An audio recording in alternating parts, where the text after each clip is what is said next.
you pay the cost to be the boss when you want these small symbols, you know, and look how tiny the system is, right? It's insane. You're not going to get that kind of stuff on a big guy.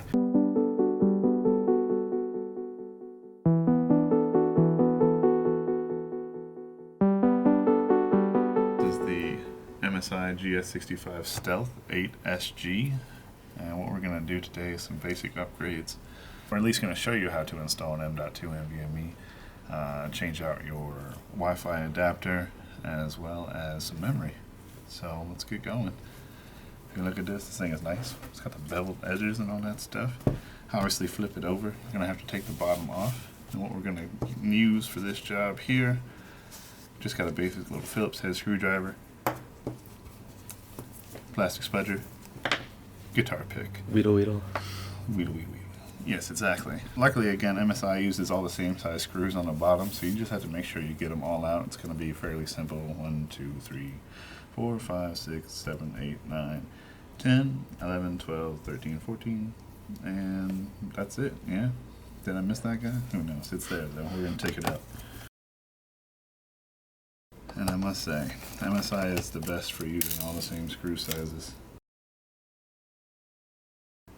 Did we ever talk about why some manufacturers mix it up on the... I suppose it's just part of their industrial design, you know, where they need to put a little more rigidity in the unit and stuff like that. So they might use thicker plastic in certain places and therefore use a longer screw, or it needs to go through more surfaces in order to connect, you know. Let's say like it was up here, obviously we need to be longer to go all the way through. But it's pretty much as simple as that. Why you need to keep them separate is big. You'll end up, if you use the wrong screw and you really crank it down, you'll end up with like a dimple on your palm rest. So if we were to open this up, you'd have like a dimple mark. It would look really ridiculous. We've seen that damage a lot, so avoid using the wrong screws, or at least lengthwise. If you want to use fine threads, don't want to cross thread, you could just use a longer screw.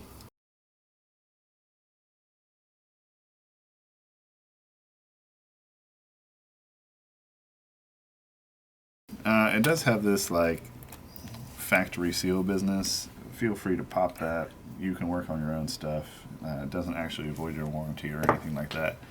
I guess they just kind of put it on there as a warning. I'm going to pop off this panel and look at what's easiest. I always use the guitar pick. Guitar pick is like the greatest tool in the world. It looks like this is already giving me some give. So we're just going to run it around the edges. Oh, convenient. Oh, I forgot this is a board flip. That's really unfortunate. So, this is going to be a little more complicated than initially anticipated at the beginning of the video here. So, first things first, you're going to want to undo your connection for your power. Getting that out is a pain. I will not say otherwise.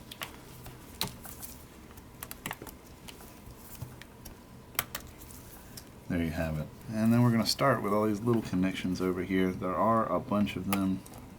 Do be sure you undo all of them. If you do not, chances are you'll end up pulling something out and damaging your motherboard, and physical damage is not covered, at least initially. So I think MSI has one of those policies where you can replace it for any reason kind of thing, and it only is in effect once, or that might be Asus. Probably want to check on that. Like the accidental damage policy stuff. Like break a clip on one of these things, that might be your problem. You know what I mean? Sometimes you can get around it. Like so, you see how it has this piece of tape in here. You might, if you break one of these clips, you might be able to use one of these pieces of like fabric tape to just hold it down. It's not going to like conduct or anything like that, so you don't need to be but so cautious.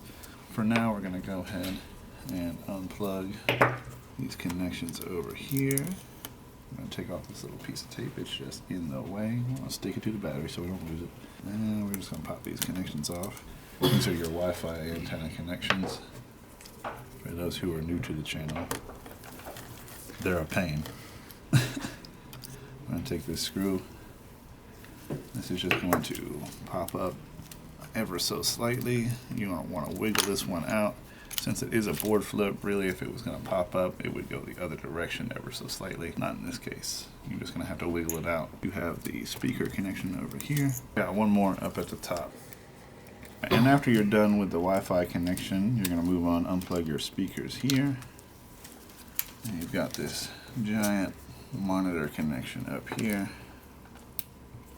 And now this cable does need to come up. It's got some sticky on it. To just keep it nice and flat, you're just going to peel it back for now.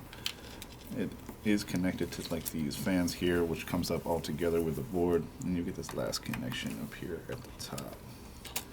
Don't forget this little connection at the top, guys. You might miss it. It's hard to see. It does say FPC1, so I'm assuming front panel, so that's probably your power button, if I had to guess, which obviously you need. Gonna have to have that if you plan on turning back the system back on. A screw here and a screw here over by the other fan, and I believe that's all that secures this motherboard. The rest of what's secured, and again, these are still the same size as the screws that were in the back panel, so you don't need to worry about mixing them up.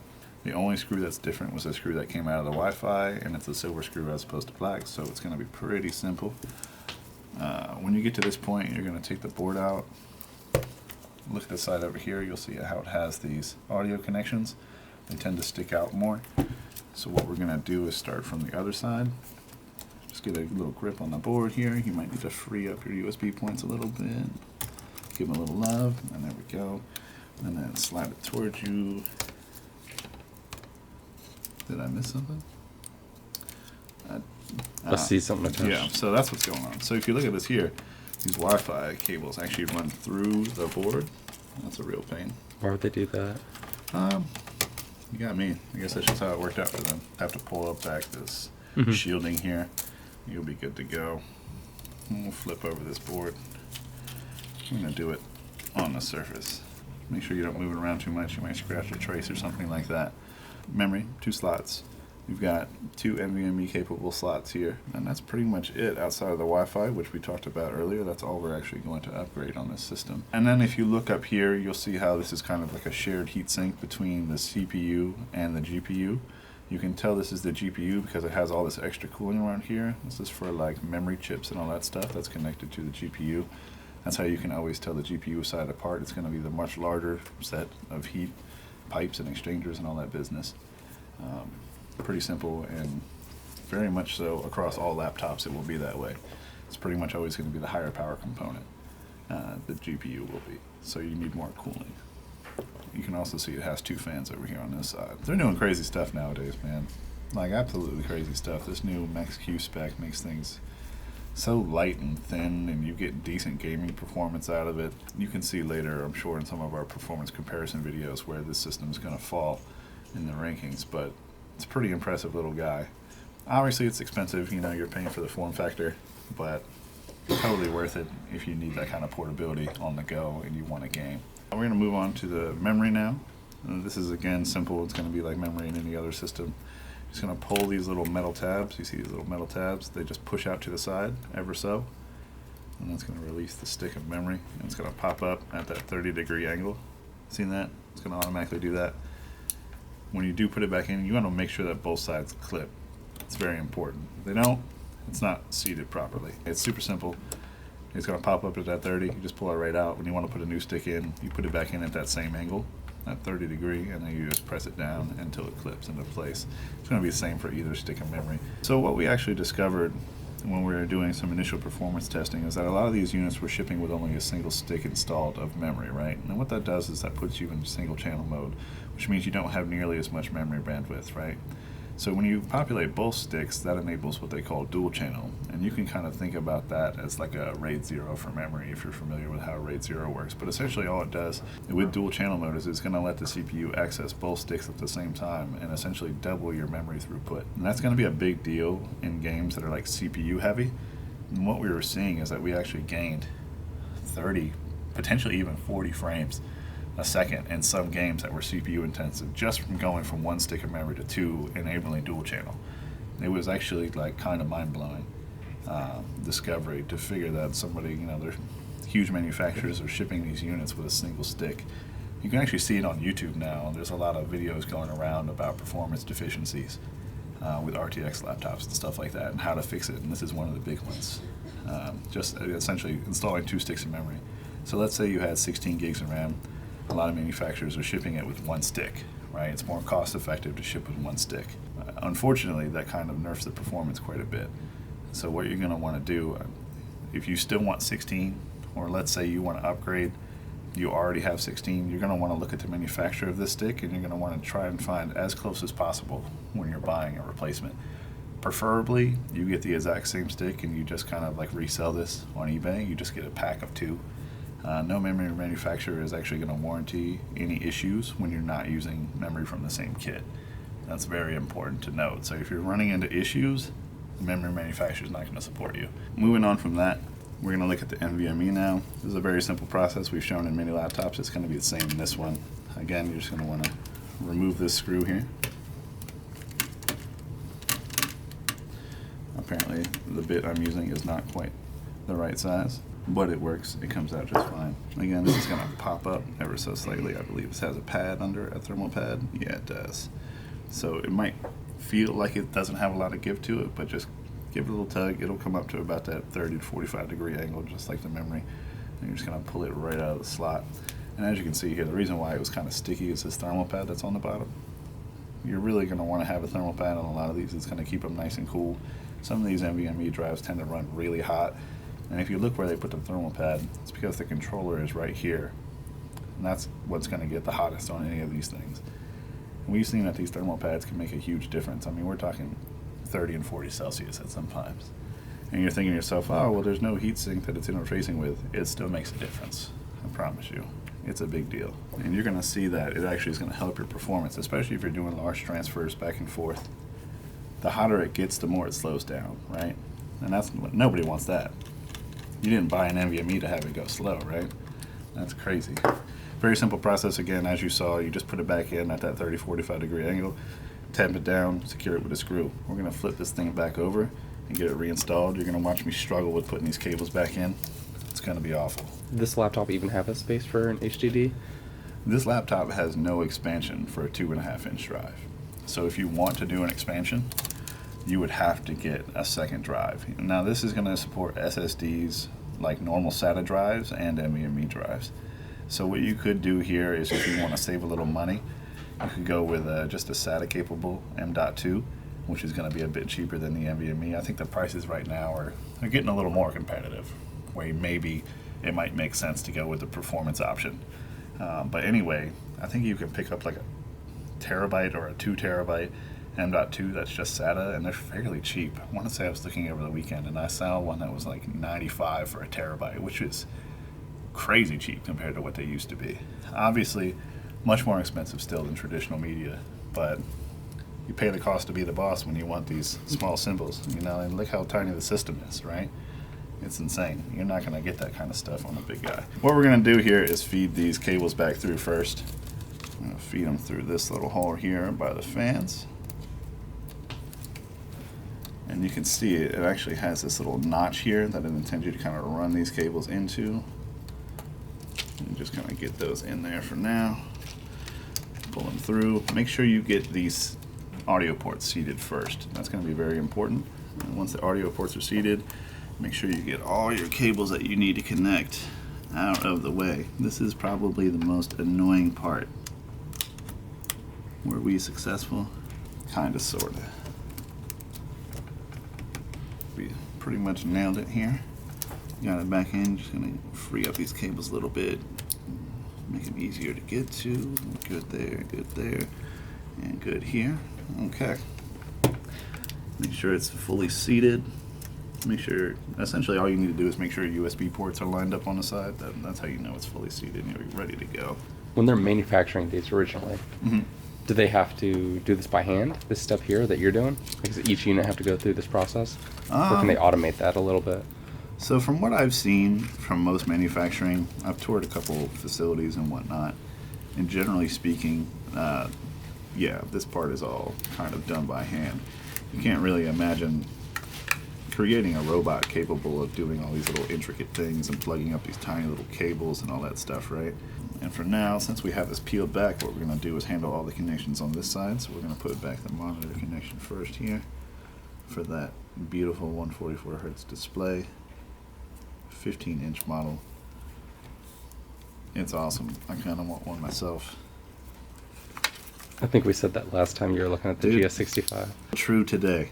Nothing had changed. I still kind of want one. I just don't really see the need to have that kind of mobile power on the go. Very much so like a PC gamer anyway. I've always had a powerful desktop, so I've never really been too concerned about having that mobile kind of power. I'm also kind of a nerd, so landing to me is no big deal. I'll take all my stuff somewhere. It doesn't bother me. But some people, yeah, they really like that, especially for students and stuff like that. It's going to be like a big deal to have that mobile power. I just prefer, I guess, the comfort of a desktop. It could just be that I'm kind of old school. I've just been around for too darn long. Ugh. I now have these two pieces of tape connected to each other. I don't know how this happened. There we go. So anyway, tap that down. Use this guy to secure these in place. Boom. Cool, cool. That's already in. We already got our speaker connections. This can go down. And now we're going to work on getting the rest of the connections in. If you look at these connections, there's generally like a little black bar that runs across them. You essentially just need to push it in until that black bar is flush with whatever connection. And then you just go ahead and hit the little securing latch. That's how you know you did it right. That's going to be the truth for every single one of these. Like every single one of these is going to have that little black bar that lets you know if you put it in far enough or not. It just looks so delicate, like you could break it pretty easily. Yeah, you're definitely going to want to be careful if you can help it. Not everything is perfect though, so do what you need to do sometimes to get it in. It's not as delicate as it seems. I think the most delicate part about it is actually going to be these little securing levers that they have here. Those things tend to break fairly easy, so do be careful when you're playing with those. There we go. Boom, boom, boom, and now we're going to put the Wi-Fi card back in. And again, this one you don't really put in on an angle. You just kind of slide it in and secure it with a mounting screw. Again, the only screws that are different are the screws that secure the M.2s and your Wi-Fi. They're going to be silver screws, so it's going to be fairly easy to differentiate. And putting these wires in is literally the worst thing ever. So just be prepared. You're going to want to line it up as best you can, and then I usually just use a little pressure until I hear it tamp down. But there's one, and because they're right next to each other, it becomes a real pain. You might not be able to see this in the video. I've got large hands, probably in the way. And that's the biggest issue. You get one down, you got to put the other one in, you bust the other one off. Like, man, can't win sometimes. Sometimes you just gotta ask them nicely, and they'll go right in. So again, you're gonna want to make sure they're routed how they originally were routed. Is there a reason for it all the time? Does it matter? Doesn't matter. The engineers wanted it that way, so that's how we're gonna put it back. And we're going to take that little piece of tape that we stole earlier, and we're going to put that right back over the connections. See? Almost forgot the power button at the top, guys. Don't forget about this connection, just because it's off here by itself. Now we're going to go back, we're going to plug in this power.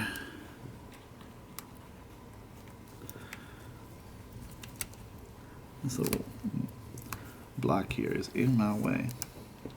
Alright, get that in there, get it in line, put this little block back. Just a little sticky guy, just to make sure that things don't touch. Now we're actually going to secure this motherboard, the same place as over by the fans.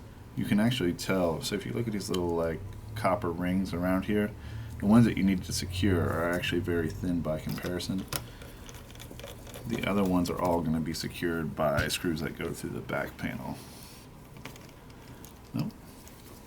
So it looks like this is actually partially blocked by this connection, so we're just going to pop this back out. Definitely don't want to put a screw through a cable. It'll be a bad day and a bad time. You don't want that at all. Good luck getting a replacement. You can get them sometimes. If maybe you can find them on eBay. Maybe you can claim accidental damage to your manufacturer, or you'll just have to pay to have it replaced by the manufacturer, which is of course going to be pricey. The labor involved in replacing that cable is really annoying. You've got to take apart basically the entire laptop just to do that, so it's going to be a little pricey, I'm sure, to get that replaced if you need to. But essentially that's the end of the upgrade process, and now we just put the panel back together. If you look at this here, it's got a bunch of clips that run on the back side. This is kind of like the exhaust vents on the back. I usually try to line that up as best as I can and then screw everything in. This actually needs to clip into the hinge on the back, otherwise it's never going to be flush. So that's kind of like my first step. So I look at that hinge, trying to make sure that it's as flush as it can be. Maybe get it together. There we go. Start hearing those satisfying clicks. That's what you want. As you can see, that's nice and flush on the back now. And now I kind of go around and screw everything into place. Trying to get this as seated as I can before I start screwing things in. If there's any metal on metal, sometimes you can kind of like shear off the finish a little bit, and you're going to have this like silver line down on the side of your laptop. It's really unfortunate. You don't want that. I mean, you'll never see it when you use it, but you'll know you did it. So I kind of like to go catty corner, like you're putting on a tire, trying to give some sort of even pressure.